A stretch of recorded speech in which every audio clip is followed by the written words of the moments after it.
বিষয়গুলো কিন্তু একদিনে তৈরি হয় না। এই বিষয়গুলো প্রত্যেকটা শটের জন্য আলাদা আলাদা প্র্যাকটিস, আলাদা আলাদা ড্রিলের ব্যাপার। আপনারা যারা রিভার্স সুইপ খেলা নিয়ে স্ট্রাগল করেন, রিভার্স সুইপ খেলা ঠিকঠাক মতো খেলতে পারেন না, এগুলো কিন্তু ড্রিল না করলে হবে না। কামিন্দু মেন্ডিস এই মুহূর্তে রেকর্ডের পর রেকর্ড করছেন। একটা আফসোস তো অনেকেরই হয় যে লঙ্কান ব্যাটাররা লঙ্গার ভার্সন ক্রিকেটে এত ভালো ব্যাটিং করেন, শুধুমাত্র কামিন্দু মেন্ডিস তো না, তারা ট্রেডিশনালি খুব ভালো ব্যাটিং করেন। বাংলাদেশের ব্যাটাররা ইন্টারন্যাশনাল ক্রিকেটে আসলে স্ট্রাগল কেন করেন? এর পেছনে সবচেয়ে বড় কারণটা হচ্ছে, আমি যদি কামিন্দু মেন্ডিসের ডোমেস্টিক রেকর্ডটা আপনাদেরকে একটু দেখাই, কতগুলো ডোমেস্টিক ক্রিকেটে ম্যাচ তিনি খেলেছেন, তার গড়টা কত একটু খেয়াল করে দেখেন। তার ব্যাটিং গড়টা কিন্তু 60-এরও ওপরে। শ্রীলঙ্কার ফার্স্ট ক্লাস ক্রিকেট অত্যন্ত সিরিয়াসলি খেলা হয়। এই স্ট্রাকচারটা 1930s সময় তৈরি করা, এবং এখন বর্তমানে তাদের দুইটা টায়ারে প্রথম শ্রেণীর ক্রিকেট লিগ খেলা হয়, এবং সেই জায়গাটায় একটা প্লেয়ারকে প্রথম শ্রেণীর ক্রিকেটে একটা দুইটা সিজন খেললেই তাকে ন্যাশনাল টিমে সুযোগ দেওয়া হয় না। এই কামিন্দু মেন্ডিস 2017-18 মৌসুমে প্রথম ফার্স্ট ক্লাস ক্রিকেট খেলেছেন, এরপর টেস্ট ম্যাচ ক্রিকেটে এসে সুযোগ পেয়েছেন 2022 সালে। এখন একজন প্লেয়ার ভালো কখন খেলবেন? যখন তার টেকনিকটা পরিস্ফুটিত হবে। কামিন্দু মেন্ডিসের টেকনিকটা পরিস্ফুটিত হওয়ার পিছনে বড় কারণটা হচ্ছে ডোমেস্টিক ক্রিকেটে গেম টাইম তিনি পেয়েছেন। খেয়াল করে দেখেন তার টপ স্কোরটা কত ডোমেস্টিক ক্রিকেটে, ফার্স্ট ক্লাস ক্রিকেটে 200। তার মানে তিনি জানেন হাউ টু মেক 200। এখন আমি যদি একটু কম্পেয়ার করে ধরেন আমাদের মাহমুদুল হাসান জয়ের সঙ্গে, আমি জাস্ট এক্সাম্পল বশত আপনাকে কম্পেয়ার করে দেখাচ্ছি। মাহমুদুল হাসান জয় তিনি কেন টেস্ট টিমে সুযোগ পেয়েছেন, তার পেছনে কারণটা হচ্ছে আন্ডার-19 ক্রিকেট খেলে এসেছেন। কয়টা ডোমেস্টিক ক্রিকেটে ম্যাচ তিনি খেলেছেন, কয়টা সেঞ্চুরি করেছেন, একটু যদি কম্পেয়ার করে আপনারা দেখেন, এবং তার সর্বোচ্চ স্কোরটা কত। এখন যে ব্যাটারটা 150 কীভাবে করতে হয় সেটা জানেনই না, তার কাছ থেকে আপনি ইন্টারন্যাশনাল ক্রিকেটে 150 আশা করাটাও বোকামি। ধরেন শাহাদাত দীপুর এক্সাম্পলটা আমরা দেই। শাহাদাত দীপু সিস্টেমের প্লেয়ার, বাংলাদেশের age level cricketer player. That's why minimum number of matches খেলে তিনি ডোমেস্টিক ক্রিকেটে, দেন ইন্টারন্যাশনাল ক্রিকেটে তার ডেবিউ হয়েছে। আপনারা দেখতেই পাচ্ছেন পর্দায় কয়টা ম্যাচ খেলেছেন। সেই জায়গাটায় কামিন্দু মেন্ডিসের ব্যাপারটা দেখেন, তার ডোমেস্টিক ক্রিকেটে অ্যাভারেজটা 60+, 200 করেছেন, কয়টা সেঞ্চুরি করেছেন, কি পরিমাণ ম্যাচ খেলেছেন। সো এগুলো কিন্তু অনেক ব্যাপার রয়েছে যে আপনি একটা প্লেয়ার এমনি এমনি তার টেকনিকটা শার্প হয় না। কামিন্দু মেন্ডিসের পার্টিকুলারলি একটা শট নিয়ে এই বিশ্লেষণটা করতেছে, এবং সেই শটটা হচ্ছে তার reverse সুইপটা।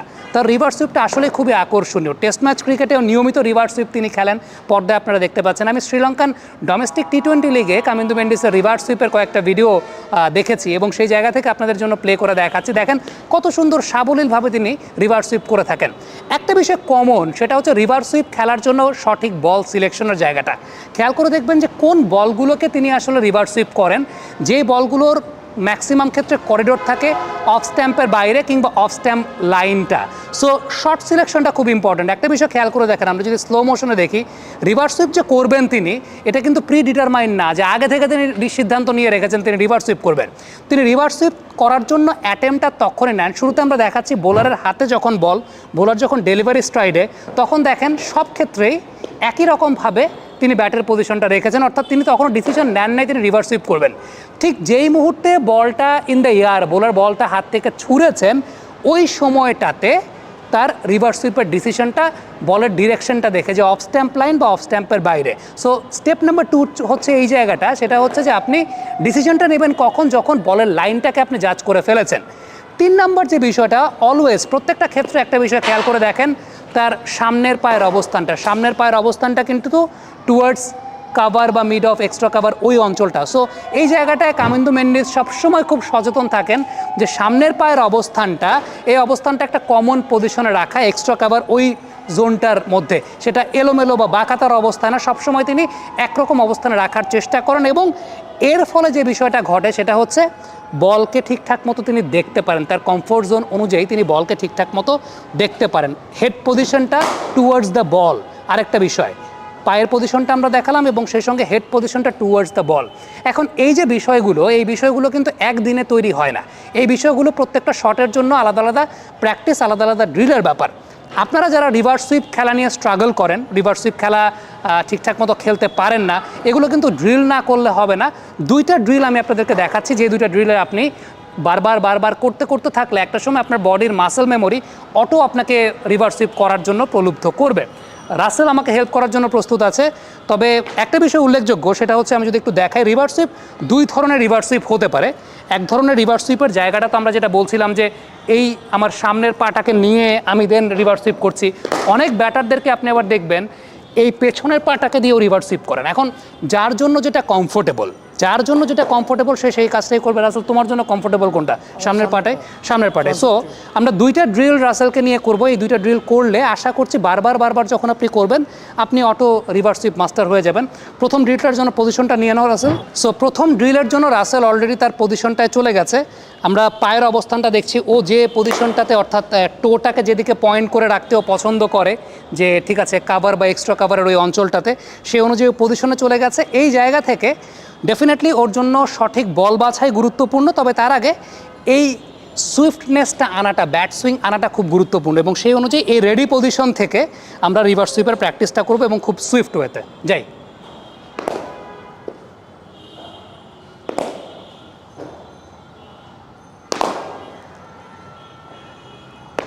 Good.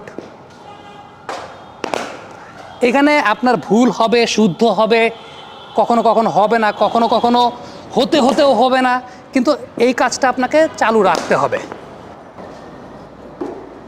Good good good.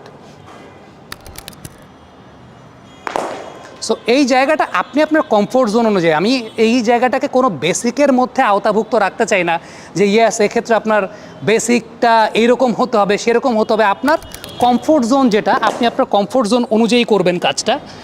তবে একটা বিষয় উল্লেখযোগ্য, সেটা হচ্ছে যে আপনি অলওয়েজ আপনার আই পজিশনটা বলের দিকে, আপনি সবসময় বলটাকে দেখছেন। Good good good good. So এবারে ড্রিল নাম্বার 2টা আমরা দেখব। ড্রিল নাম্বার 2টাতে রাসেল তার স্বাভাবিক পজিশনেই থাকবে, বল আসবে সেই অনুযায়ী রাসেল নিচে নামবে এবং বডি পজিশনটা নিয়ে তার পরবর্তীতে সময় সে শটটাকে খেলবে। সো এই জায়গাটা যে বিষয়টা গুরুত্বপূর্ণ সেটা হচ্ছে রাসেল তার নর্মাল পজিশনে থাকবে, নর্মাল ব্যাটিং স্টান্সে থাকবে, রেডি পজিশনে যাবে যখন বল আসবে সে সময়।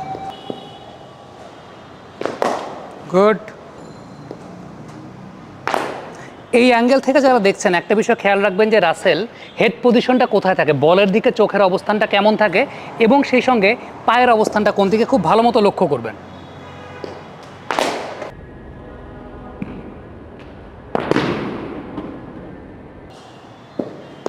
গুড।